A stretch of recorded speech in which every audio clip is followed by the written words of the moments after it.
হে everyone, সবাই কেমন আছো? চলে এসছি আবারও আমার ডেলি লাইফের মিনি ভ্লগ নিয়ে তোমাদের সাথে শেয়ার করব বলে। আগের মিনি ভ্লগে তো তোমরা দেখেইছিলে যে আমরা কাজিনরা মিলে সবাই রেডি হয়ে চলে গেছিলাম পিসিমণির বাড়িতে। ওখানে টিফিন কমপ্লিট করে আমরা ড্রেসকেও চেঞ্জ করিনি, যে ড্রেসটা পরে এসেছি সেই ড্রেসটা পরেই আমরা জাস্ট একটু টাচ আপ করে নিচ্ছিলাম, কারণ মেলায় তো যেতে হবে, তাই না? তো রেডি হয়ে একদম পিসিমণির বাড়ির সবাইকে নিয়ে আমরা চলে গেছিলাম মেলায়। আর আমার পিসির বাড়িটা একটু গ্রামের সাইডে, মগরাহাটে। যারা মগরাহাটে থাকো অবশ্যই কমেন্টস করে জানাবে। মগরাহাটের ভেতরের সাইডটার দিকেই আমার পিসিমণির বাড়ি। বাট একটা জিনিস খুব আশ্চর্য লাগলো আমার, যে অত গ্রামের সাইডে হলেও মেলাতে কি ভীষণ রকমের ভিড়। তো আমরা মেলা ঘুরে কিছু কেনাকাটা করে বাড়িতে চলে এসেছিলাম।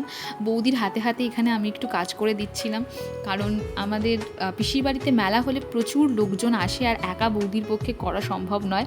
তো একটু হেল্প করে দিলে ওনারও সুবিধা হয়। তো খেয়ে দিয়ে রাত্রি 12টা কি 12:30 নাগাদ আবার মেলায় এসেছিলাম, কারণ ওরা সবাই যাত্রা দেখবে।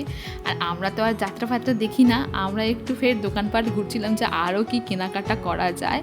তো লাস্টলি প্রচুর কেনাকাটা করেছি, করে একটু মকটেল খেয়ে চলে এসেছিলাম বাড়িতে। আজকের এইটুকুই থাকলো, নেক্সট মিনি ব্লগে আবার দেখা হবে।